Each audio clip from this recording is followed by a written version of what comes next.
देश की राजधानी दिल्ली में पिछले कुछ दिनों से कोरोना के मामले बढ़ने के साथ ही लोगों की टेंशन भी बढ़ गई है।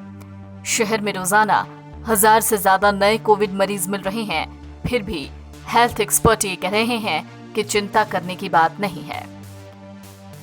डॉक्टर जुगल किशोर, जो कि सफदरजंग अस्पताल के हैं, उन्होंने कहा है, एक हफ्ते तक और कोरोना के नए केस बढ़ सकते हैं और उसके बाद कम होने लगेंगे।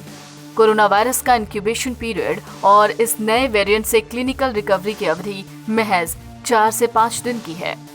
ऐसे समय में जब आवाजाही पर कोई प्रतिबंध नहीं है, एक व्यक्ति 200 लोगों को संक्रमित कर सकता है। जितनी तेजी से संक्रमण होता है, उतनी तेजी से केस नीचे भी आएंगे। उन्होंने कहा कि अस्पतालों में बहुत कम मरीजों को भर्ती करने की नौबत आई है और ऐसे में घबराने की कोई जरूरत नहीं है। हालांकि इसी दौरान विशेषज्ञ भी अपनी राय देते हैं। विशेषज्ञों का कहना है, नए वेरिएंट के आने से दिल्ली में कोविड के मामलों में बढ़ोतरी और फिर गिरावट का एक चक्र बनेगा। महामारी में भय का माहौल ना बनाएं। ये स्थिति बनी रहने वाली है और हमें इसके साथ रहना सीखना होगा। वायरस फैलता रहेगा। ऐसी परिस्थितियों में स्कूलों को बंद करने का कोई मतलब नहीं है। एक ही फैक्टर पर हमें नजर रखनी होगी कि अस्पतालों में एडमिशन बढ़ तो नहीं रहा है। उन्होंने कहा, अगर कोई वृद्धि नहीं हुई है तो घबराने की कोई बात नहीं है। इसी दौरान आप कोरोना के आंकड़ों को कुछ इस तरीके से समझ सकते हैं। देश में पिछले 24 घंटे में कोरोना के 2568 नए केस मिले हैं। 20 लोगों की मौत हुई है।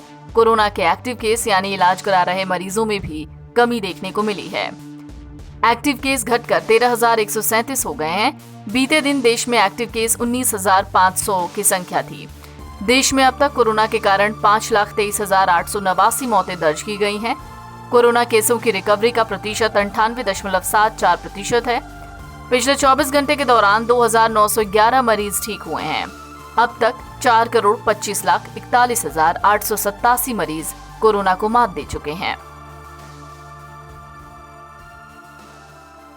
NBT ऑनलाइन की रिपोर्ट।